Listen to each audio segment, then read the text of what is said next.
Good morning, everyone. I see that there are still some participants joining. In the meantime, I would like to welcome you to our webinar. Sorry, there is a typo on the title. That's not the title of today. I will be your moderator. My name is Lucia Lamfrey. I'm a project manager, electrotechnology, and I'm coordinating the cyber resilience activities for the developments at CEN and CENELEC. And to get the most out of the webinar today, we wanted to share some housekeeping rules. So you will be muted by default. And this is to try to keep the presentation more smooth. And instead, we will ask you to try to use the Q&A panel if you have questions. And if we have time at the end of the presentation, we will select some questions to respond them during the webinar. In the meantime, as well, if you want to talk about this and you want to promote the activity, and you can use our hashtags that we have dedicated, and also you can mention us on LinkedIn and on the different social media. Today, we will have a speaker, Stéphane Mouy. He is our rapporteur for the work on the line 16, which is cybersecurity requirements for identity management systems, privileged access management software and hardware, including authentication and access control reader, including biometric readers. So it's a long title. And Stéphane works in the CEN TC 224 in the working group 17. And he will walk us through the developments on the standard. It is important for you to know that we are still drafting the standard. So we are in the drafting mode. It's not finalized, but as part of the dissemination activities that we have for the Cyber Resilience Act, we want to show you the progress. We want to show you where we are and hear what are the questions. And also we will have in the month of March, a deep dive session to know more about the topic. But for this, Stéphane will again repeat this information in his presentation. With that, I will give you the floor, Stéphane, and have a nice webinar, everyone. Thank you. Thank you, Lucia. Thank you, everyone. Good morning. I will try to share my slide here. Okay, so Lucia, could you see my slide? Yes, we see the slides. Maybe you can try going in presentation mode. Now we see it perfect, full screen. Okay. Perfect. Okay, so good morning, everyone. Thanks for joining this webinar. It's really important for me because this is the first time that we have the opportunity to present what we are going in terms of current work on the drafting of the mature draft for the harmonized standard on the broad topic, which is basically identity management, access control, and all the things around identifying per people, but also object and system. I try to be synthetic in the presentations, but we have a Q&A session at the end. So if you have questions about clarification or to go a little bit deeper on the presentation, don't hesitate to put it in the chat. As mentioned by Lucia, we will have a deep dive sessions on the 18th of March, which will be, I think, few hours, 2 to 3 hours deep dive on the mature draft standards, where we will have the opportunity to challenge and to discuss what is in the mature draft. If I may, Stéphane, I would like to complement that the session is being recorded, and we will upload the recording in our website, and this will be available for you as well. Thank you. Thank you. So basically, as a small reminder, we are working in standardization activity to define the technical requirements of the CRA essential security requirements, which are defined in the CRA appendix. And we have two kinds of requirements. We have the requirement on products. As a reminder, a product covers hardware and software, and also cover the remote data processing services. So it means that if a product needs to have a SDK on the cloud, and if the SDK is mandatory for making the product work, this SDK enter into the product definition. And I think that's really important also to keep that in mind. And so basically, the product is hardware and software plus the remote data service, remote data service services (RDPS), and also some requirement on vulnerability handling, the way that you manage vulnerability in your product. So basically, in the framework that we are working for the establishment of the harmonized standards, there was a mandate from the Commission, which is the M606, that requests to have a certain number of standards for different class of products. This product categorization between important and critical has been defined in one of the implementing regulations, the 2025/2392, and basically why we are calling it line 16, because it is a line 16 of the standardization mandate. But if you look on the implementing regulations, it's not anymore the line 16. This is the point 1, because the implementing regulation defined the scope of the identity and access control product in the first line of the implementing act. So if you heard about line 16, it's coming from the standardization mandate. And if you read the implementing act, you will see this is a point 1. So just in terms of clarification, why we are calling it line 16. This harmonized standard is managed within the governance of the CEN/TC 224 Working Group 17. The Working Group 17 being in charge about all the cybersecurity topic around common criteria, protection profile for electronic signature, and different topic. As you can see on this slide, we are also having a collaboration with ETSI to make sure that this harmonized standards is also discussed with the community. So I try to summarize visually the classification of product. So the implementing act that we have, the implementing act from 2025 to 2392 is defining the product for important product class 1, important product class 2, and critical products. And what is not defined as class 1, 2, or critical goes to the default category. And as you can see here, I try to list what is class 1. So for instance, you have VPN or password manager. And here I put in green some example of products that are covered by the line 16. And you will see that there are other products including the perimeters. And the critical, you find the secure element, the chip, and so on. And that's important to know that for each class, there is an assessment methodology. So I will not cover the assessment methodology within this presentation because it's generic to the CRA and is not linked to the line 16 exclusively. But I will invite you to look on this assessment methodology depending on the classification of the product. So the way that we are working, so basically, if you ask me what is the role of a rapporteur, I would say that I have two main roles, and I mean three, and Lucia, don't hesitate to correct me if I'm wrong. The first one is to be the editor of the harmonized standards. So I'm taking the command from the task force for line 16, that is where the team is presented here. And I'm also have a role of coordination with all the rapporteurs from the different standards.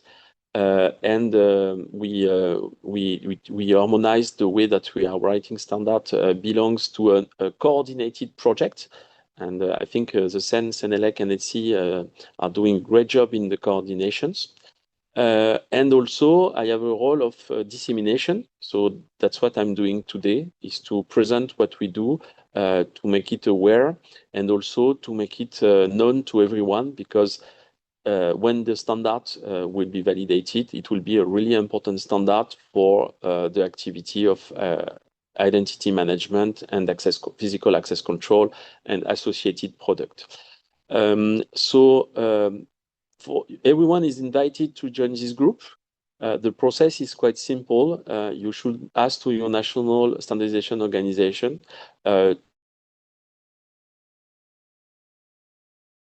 design these standards. So what is important to mention is that, as explained at the beginning of the webinar, it's ongoing work, and the way that we are working is that we write a draft and we ask comments to the expert group, but also we have to send it to the AS consultant, which is the consultant in charge of checking the conformity against the SEN HBOS requirements to establish harmonized standards. And also what is important, as this product category is pretty wide and pretty important, even before to send the documents to the ASH consultant, we organize an official consultation within the working group 17, and we extend it to the working group 18 for biometry. We extend it to working group 19 for breeder documents, where the digital product passport is discussed, and we extend it to working group 20 for the digital identity wallet. Based on that, it was really interesting because we get some comments from different community, and we also, thanks to these consultations, open discussion with other sectors that help also to make the interplay and also to define what is in the scope and what is not in the scope of the standards. And we are now setting liaison, mainly with some other Senelec working group dedicated to, for instance, the fire protections, which is not at the end included in the line 16, but which is a default product. What is also important is that now we have a mature draft. This mature draft has been commented by the AS consultants, so we have more than 100 comments to be resolved. 50% of the comments are quite straightforward to be implemented, and 50% of the comments are quite structuring because we have to modify the structure of the mature draft.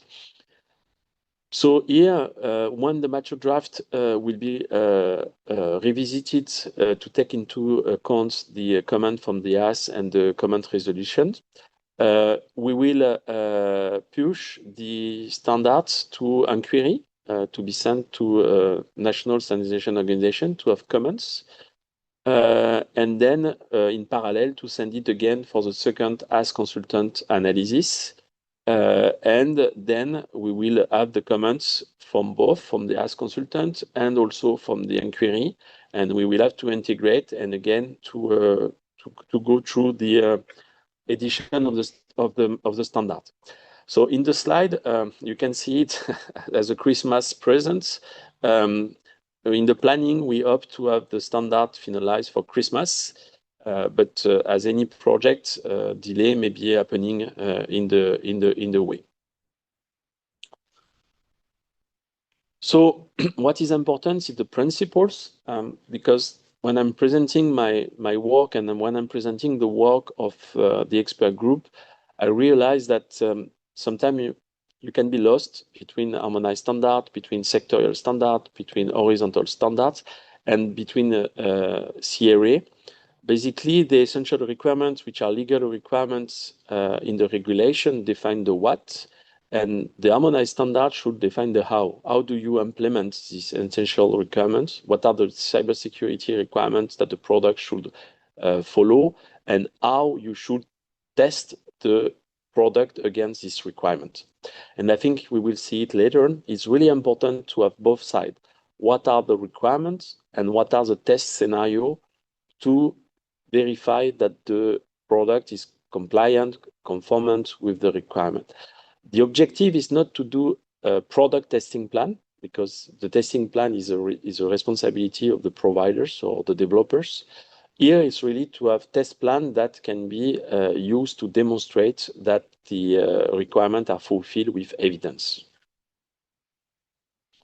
At the end of the presentation, I will give an example of what is a test in the mature draft to try to explain the rationale about this test. So what we have to keep in mind is that an harmonized standards is voluntary and it follows the principle of consensus-based and also the validation of the as consultant. And we will see a little bit later on that to provide these benefits of giving a presumption of conformity against the essential requirement of the CRA, it has to be cited in the EU journal, official journal, and then you can use it to have a presumption of conformity. Until it's not in the European Gazette, it doesn't provide these benefits of presumption of conformity. So if we dig into the category of products that are included in the implementing act and in the standardizations. First of all, this text is coming from the implementing act, so the one that we saw at the beginning between the standardization request and the implementing act. And what does it say? So I put some color. Sorry, I use red.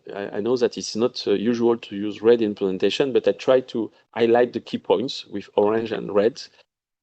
Basically, identity management system are products with digital elements that provide mechanism for authentication or authorization. So that's the first things. And what is important is that they may also provide mechanism for the lifecycle management of identity credential of a really wide perimeters of people and device. So basically for natural person, I mean citizen, human, basically, a legal person, which is normally company or institution or associations, but it's also include device. So basically, if you have the life cycle of identity of device, it can be fingerprinting on mobile phone, for instance, that can be considered, or MAC address of a PC, or system being not really defined. And it also include, as an example, the identity registration. So it means that all the onboarding and the enrollment of these actors, which are natural person, legal person, device, and system. Also getting the maintenance, the provisioning. Provisioning means the matching between the identity credential and the product, and also the deregistration. So it means that when the product goes to end of life, how do you clean the product from all this personal data or identification data? To open a little bit more the complexity of this category, this system includes access management system that control access physically and digitally. So it means to enter into a physical place or to enter into an IT system, basically, for the same category of actors, which are natural person, a citizen, legal person, company, institutions, or association, device, that can be any device, or system or systems. So what the implementing acts say to complement this category of products, privileged access management software are also part of the harmonized standard, is considered as an access management that control and monitor. So it means that there are some computer capability and some intelligence, I would say, access right to IT, so which is traditional IT infrastructure in the organization, but also OT system. OT means operational technology. So it means that all the systems that are connected to a system, which can be an industrialized system, for instance, and sensitive information within an organization. And I would like to insist on the word organization. So this is not including home appliance. because the home appliance is covered by another harmonized standard, is really dedicated to organization, so it means professional usage. And this privileged access management software includes system enforcing differentiated access control policies and privileged users. So that's what we have as a definition, initial definitions. And this is basically my statement of work to prepare the harmonized standard with the expert group and with the contributor.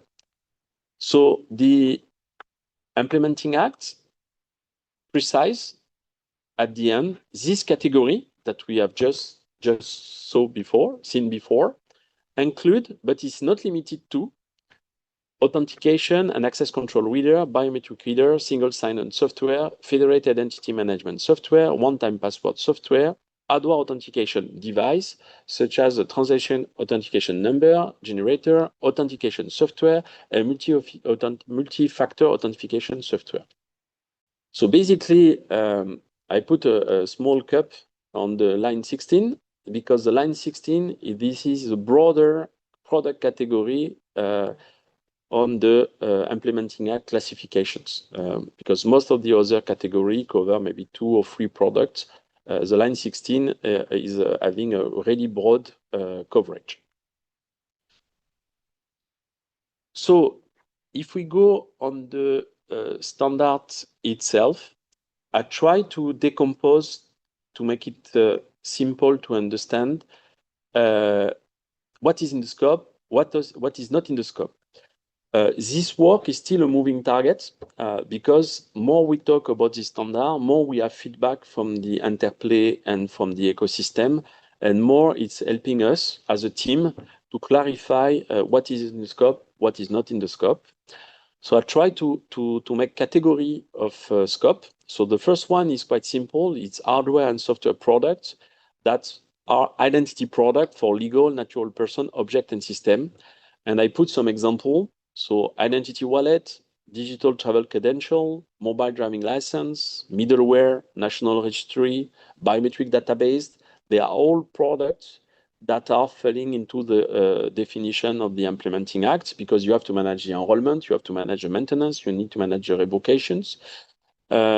And then this list is just an example, because if you are managing identity of citizen on the national identity system or European identity system, you know that this system is composed by maybe hundreds of products. Then we have the online authentication token.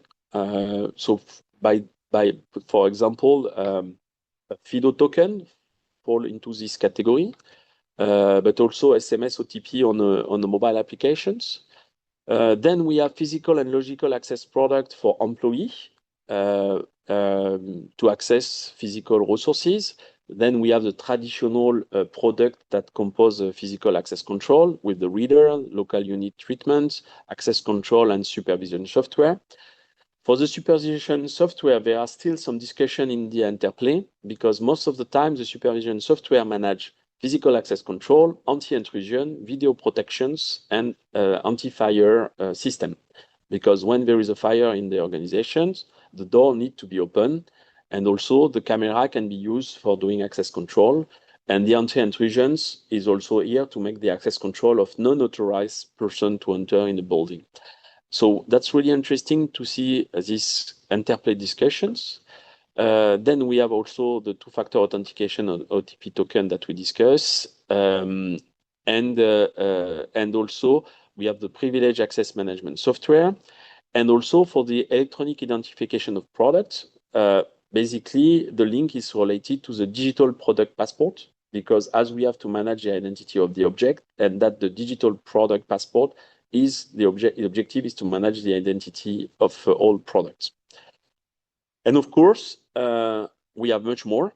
So to make it easier, we have created 2 appendix in the mature draft, the appendix A and B, which are defining all the products which are related to this perimeter.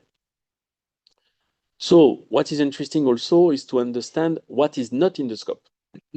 The first thing is that when you are managing this kind of system, you need for most of the application, a chip, an embedded operating system or applet, either to do a passport or to do a badge to enter into the building. This is clearly out of the scope. Why? Because the chip, the embedded software, and the applets are managed by other harmonized standards, and they are classified with other product category, and the assessment procedure of this category is different from the product important class 1 that is covered by the line 16. So I think you already had some webinar on this harmonized standards. Then you have most of the time to manage this kind of products as system, you need the PKI infrastructures. And here again, the PKI infrastructure is completely out of the perimeters because PKI products are covered by another harmonized standard. And again, the PKI product is classified in a different class.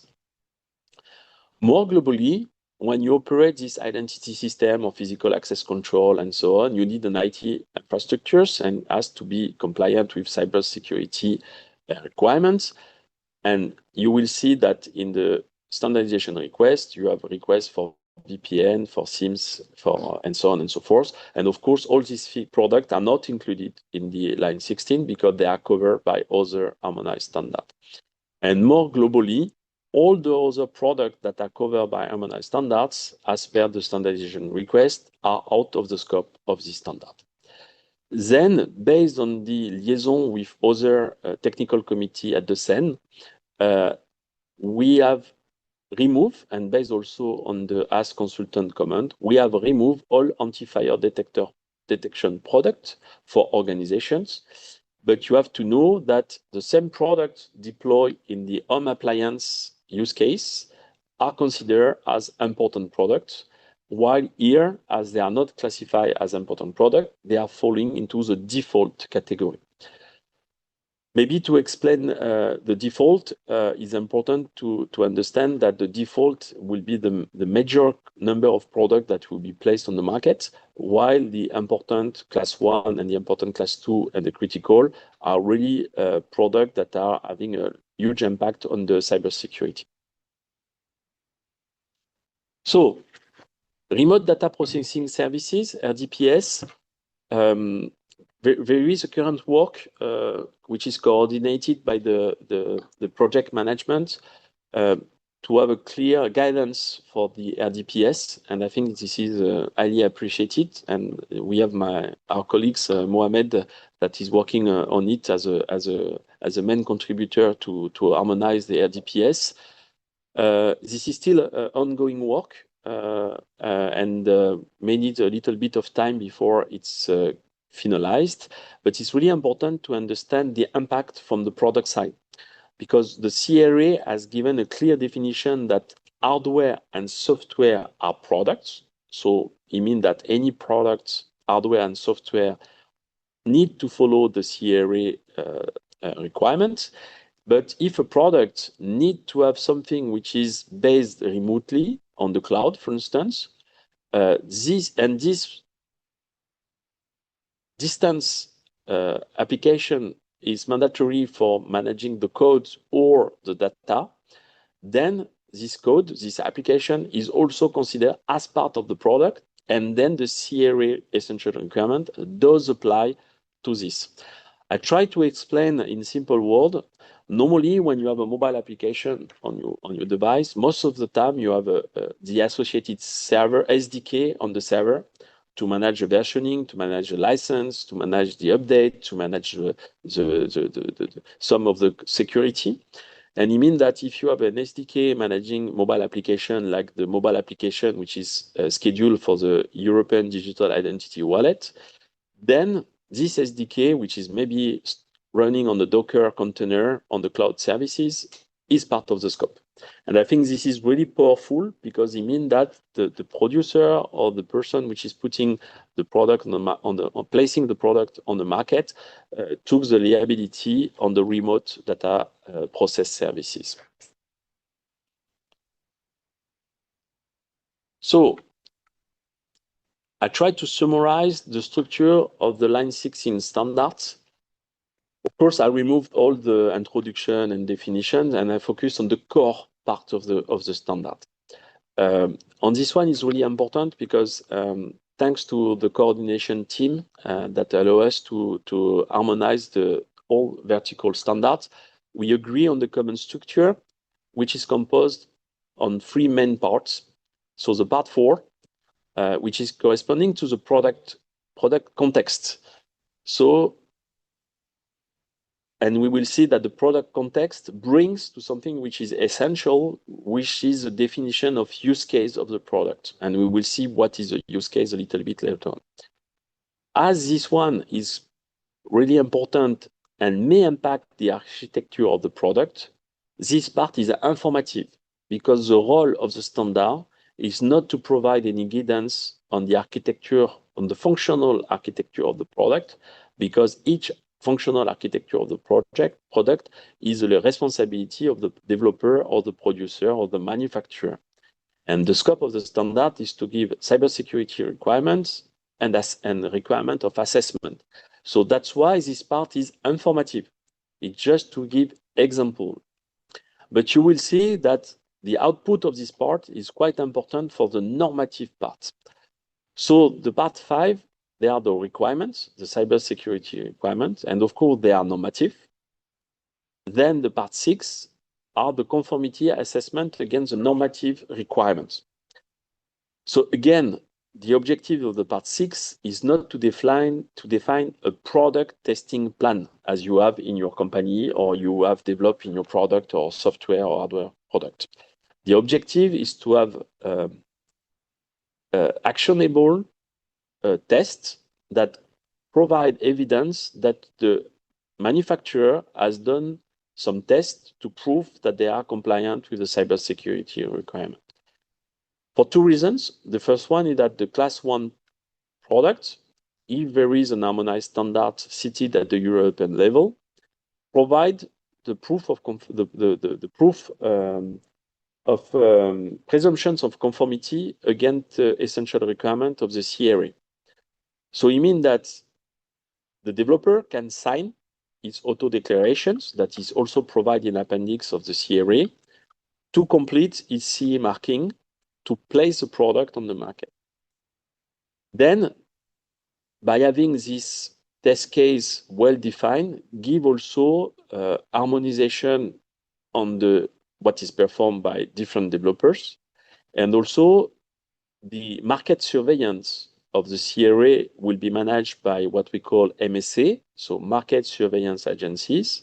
And then if a market surveillance agency perform a control after the product is placed on the market, they are also in capacity to use on the harmonized standards what are the test case, what are the input of the test case, and what are the output of the test case, and request to the developers to provide the evidence that the test had been performed and that the result is in line with what is expected.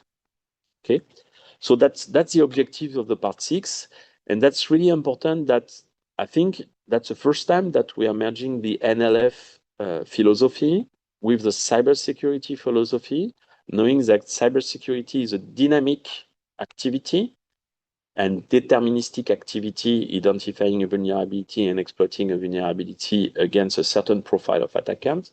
And the NLF, more a test case scenario, because if you are a garage door, if the garage door should resist to a 2-ton pressure, you describe a test where you put 2-ton pressure on the door, and then you have a test case for this functional stuff under the NLF.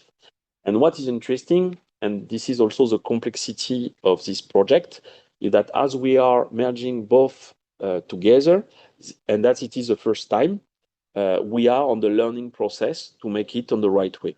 And to be honest, this conformity assessment at the beginning was not clear to me, but now with the good job performed by the coordination team and the commissions that help us to understand what is expected, I think it's making a lot of sense to have this part 6 well defined for giving convenience and compliance while having this cybersecurity approach toward the different security profile. So, in a nutshell, of course, we will dig into each of the points during the deep dive sessions. The first thing is that we should have a clear product description and use case, even if it is informative, because it provides guidance to have elements also to perform the legal obligation to perform a risk analysis, and the harmonized standard can help to already have predefined security analysis that can be an input or an help for building the legal risk analysis, which is not a technical requirement, which is a legal requirement from the regulations. The second point is that have clear cybersecurity product requirements that covers the essential cybersecurity requirement and not overwork the essential cybersecurity requirement. I will give you a personal example. When we have drafted the mature draft, we have over specified what is needed, and the ask consultant from the commission give a comment, please remove this requirement because you are over the mandate that is given for an harmonized standard. And that's really difficult for an editor to find the right level of granularity.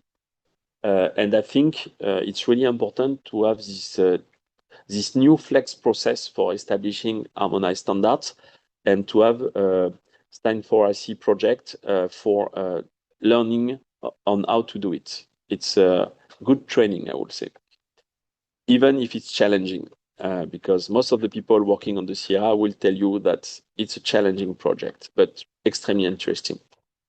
And also the third point is to have a clear cybersecurity testing product requirements that covers cybersecurity requirements seen previously. And of course, all these 3 points shall be embedded within a framework, which is the sandbox requirement for establishing an harmonized standards, which is basically the Annex ZD that provide a table of essential requirements and which technical requirements that are part of the harmonized standards to make sure that there is a match and there is no gap, and also to make sure that the way that the standard is written is well aligned with the harmonized standard procedure setup. So if we carry on, what is important, where the harmonized standards is impacting the product is that normally a developers or manufacturer schedule is design and development phase. You can have different methodology, agile, waterfall, and so on and so forth. Then you implement and you produce and you deploy. And of course, you place your product on the market. What is really important is that for new products, it will be important to know what you have to do when scheduling the design and development phase. Because if you don't put in your functional requirement specification and security documentations, it will be more complex at the end when the product is complete to be compliant with the essential requirement. And I think this is a game changer because as it is a market regulation, it means that if you are not taking into account, you cannot place the product on the market. And it's bringing the obligation to look on the cybersecurity from the design phase. And then, of course, you have the operation and the maintenance. And then you have the end of life of the product and design a new one and so on and so forth. So for the lifecycle management, what is important is that the functional part of the product is completely out of the harmonized standard and the CRA, of course. And as we are talking about different products, each sectors is having its own lifecycle management, and the standard doesn't mandate any standard sectorial standard. And I think also what is really important is that on the harmonized standard, we may use standards as a guidance to help us to design the security profile, but there is no normative reference to other standards that we know very well and that can be used on cybersecurity, but they are not relevant and we are not allowed to reference them as a normative in the harmonized standard, except the ones that are normative that we will see a little bit later. And of course, what is important is that the documentation for the life cycle should be clear and auditable. And also what is important is that we have two kinds of documentations. So you have the mandatory documentation coming from the CRA legal requirements. And for each harmonized standards, you have some other documents that are becoming mandatory to fulfill the assessment input and the assessment output. And of course, these documents are documents which are becoming mandatory, not by the regulation, but by the standard to fulfill the capacity to perform some tests. So what is normative? There are three standards. So what is important is that we have the CEN TC 13 with working group 9 and 6 in top of my head. If I'm saying something wrong, please correct me, Lucia, that are working on horizontal standards, but they are not harmonized standards. They are voluntary standards, but they are really fundamental because that's what we call in a CRA jargon PT1, PT2, and PT3. And all sectorial, all vertical standards shall apply what is prescribed in this voluntary standard to make sure that we have the same vocabulary, we have the same principle for cybersecurity requirement, and we have the same principle for vulnerability handling. Because as we have several standards, vertical standards, we need to make sure that these three things are aligned between all the standards to avoid fragmentations and complexity. And of course, some of them has been published quite recently, and some of them are still under query. And basically, for each mature draft, even if the standard is in inquiry, we are introducing them into the vertical standard. So let's back to the notion of use case that I was presenting before on the clause 4 of the harmonized standards.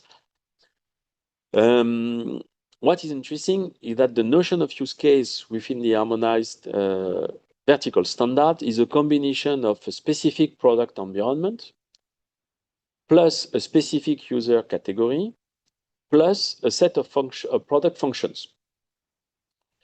I will try to give you some example how to create a use case. And based on this use case, which is again informative, the manufacturer may perform a security analysis or use the security analysis that has been performed in a vertical standard, because basically we are doing in the standard the security analysis on specific use case, but the use case are not covering all the product capabilities, but at least it provides guidance for having a security analysis and also to have risks that are need to be treated or threats. And then some of the standard, not all, but at least for the line 16 and some other have put the same approach. The standard predefined security profile. So we will see in the deep dive presentation that in the line 16, we have defined three security profile: basic, substantial, and high. And you have requirements in the clause 5 that apply to the basic, some extra requirements that apply to substantial, and extra requirements that apply to the high security profile. And of course, apply when you do your CE marking for the CRA, apply the cybersecurity requirement attached to the corresponding security profile.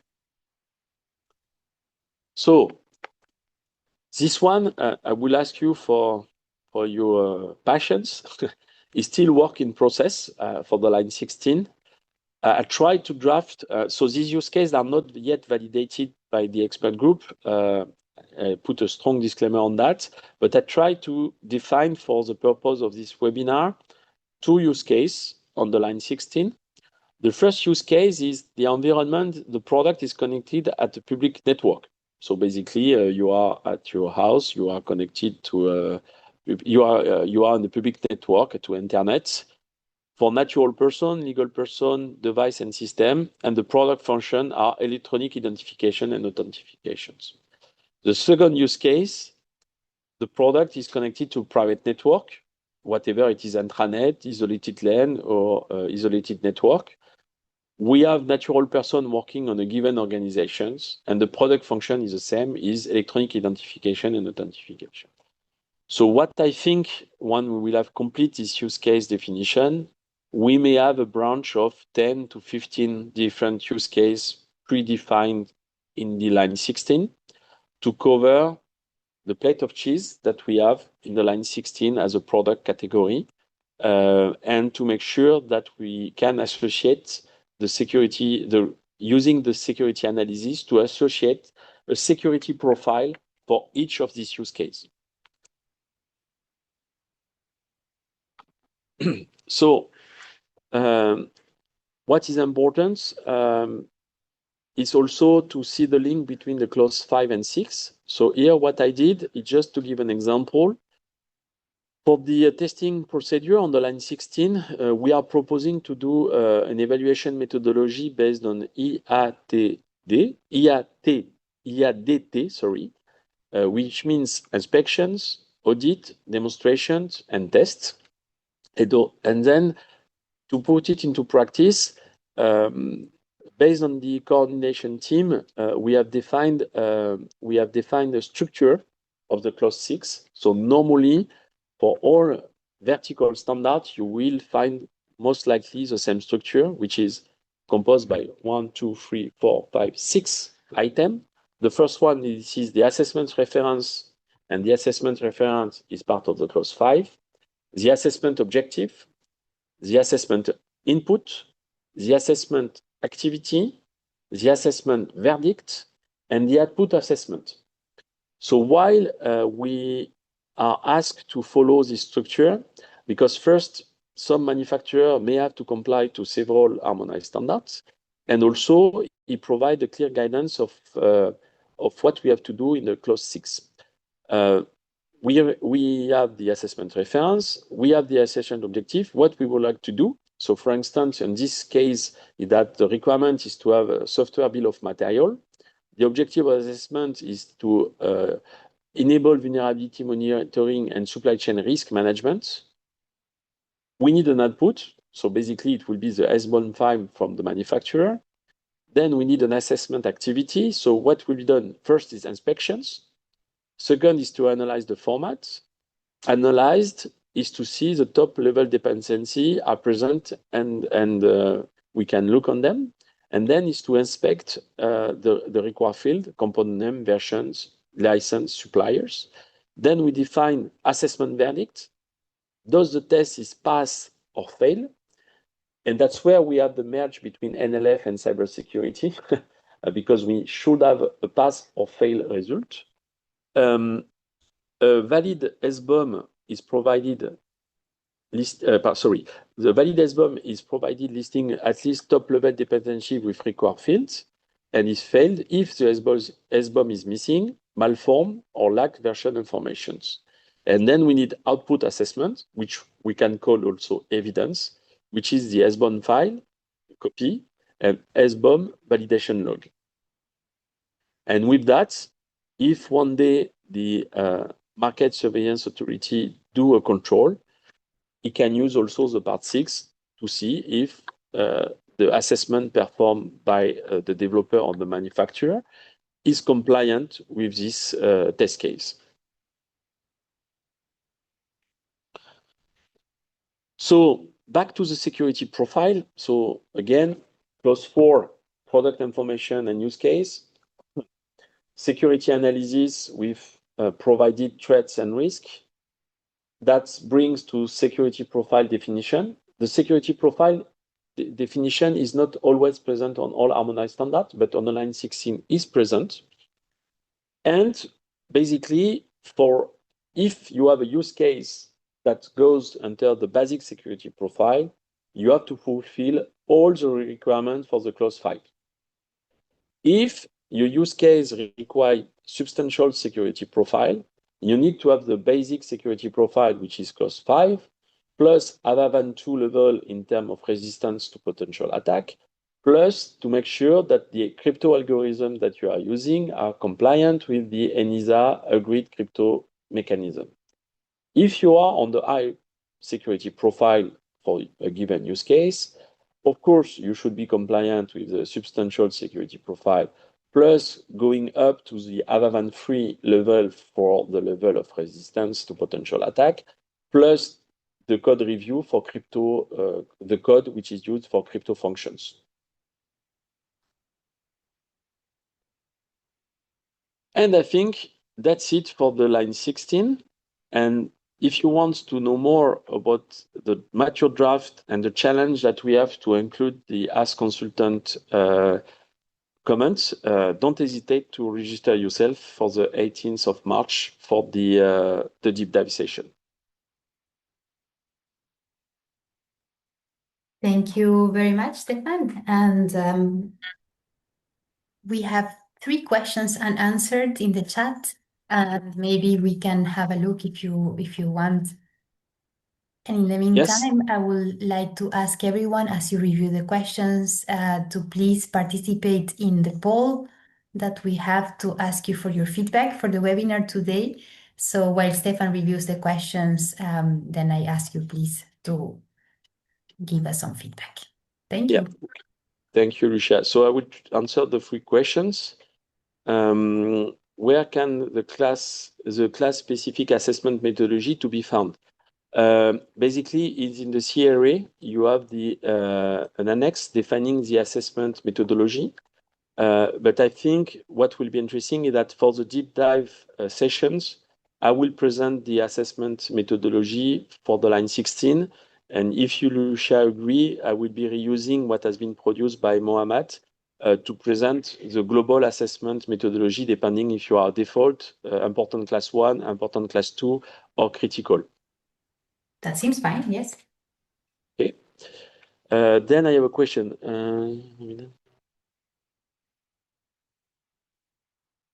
Okay, your question on the format here, that's what I propose in the draft, but there is no requirement on the CRA for the format of the machine-readable format.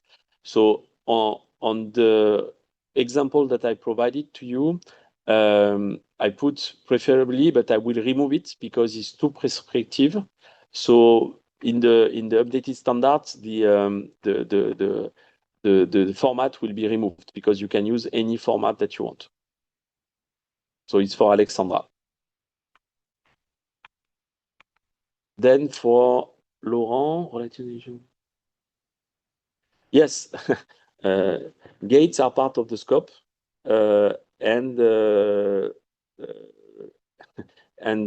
they have to apply the line 16 for the harmonized standards.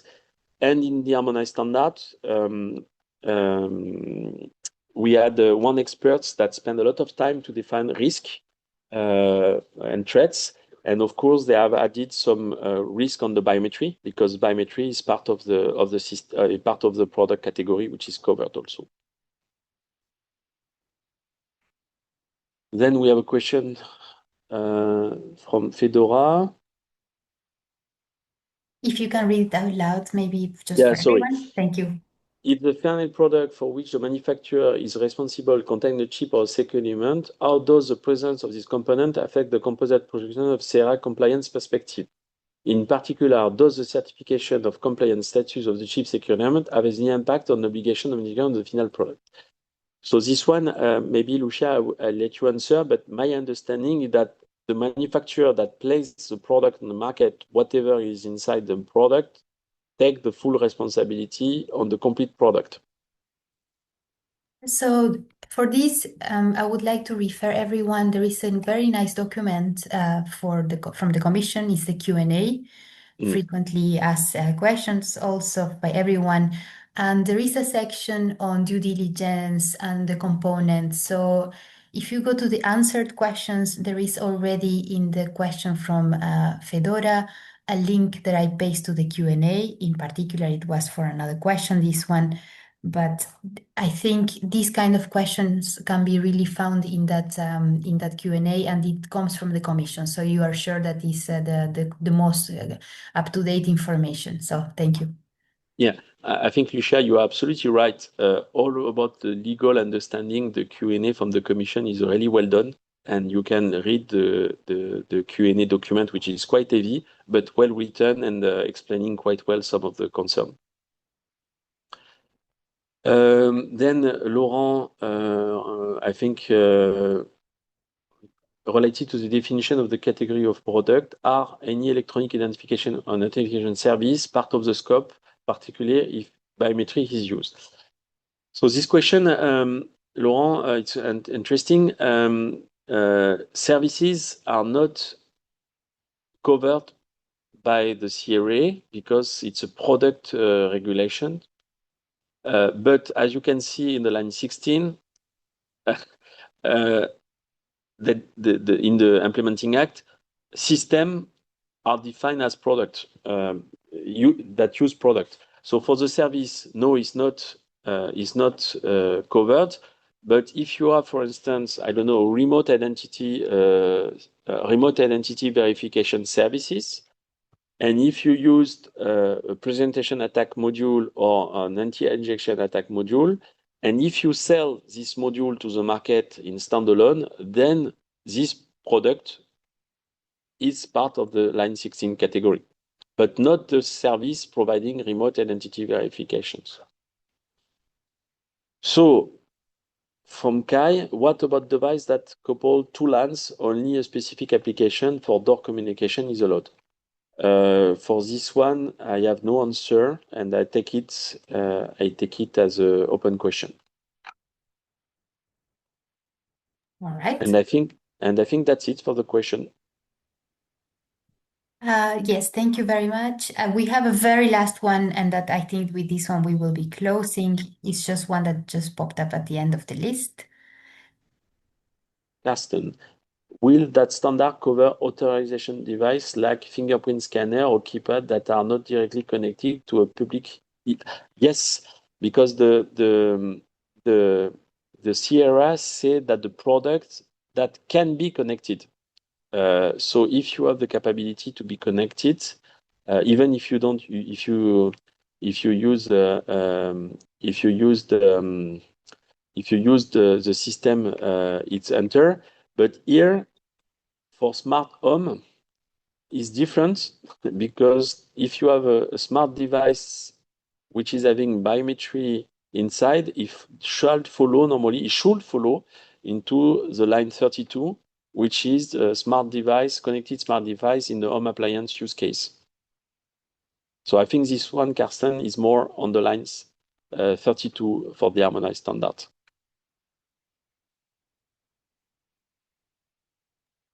I think now we have covered all the questions, Stefan. And with that, I would like then to thank you and all the participants for following our webinar today. It was a very good introduction, Stefan. Thank you. And of course, more details will be shared and explored during the deep dive session. Here you have the save the date. If you go to that website or you Google deep dive session and the topic, you will easily find the link. And you can register. And again, that session will be also recorded. So if you're not available on that date, no worries. And with that, we would like to close the webinar today. Thank you very much for participating, and we will see you hopefully in the deep dive session. Thank you.